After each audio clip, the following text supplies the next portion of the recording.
Welcome to electronicsforyou.com's DIY project video.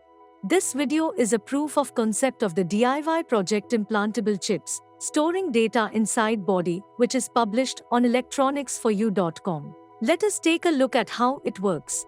You can develop this interesting project by following the simple steps provided in one of the blogs on electronicsforyou.com. Kindly find the link in the description of this video. The project helps you in designing a device that allows you to securely store sensitive data and passwords inside the body by storing data in the implantable chips. Many people choose to implant chips containing data they wish to keep private. The objective of this project is to store data in a chip and put that chip inside a human body.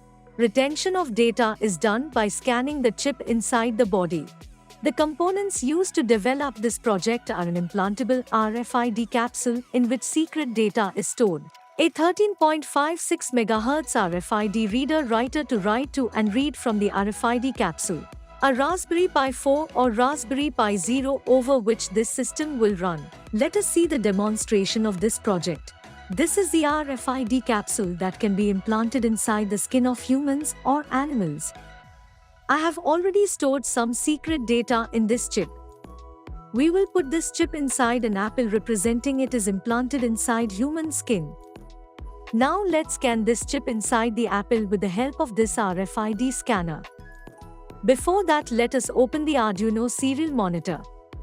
Now on scanning the chip, you can see the lights blinking here showing data is transferring. On the serial monitor you can see the secret message now. Interested in developing your own storing data inside body project? Kindly click on the link provided in the description of this video to get a complete circuit diagram and a detailed explanation of the project.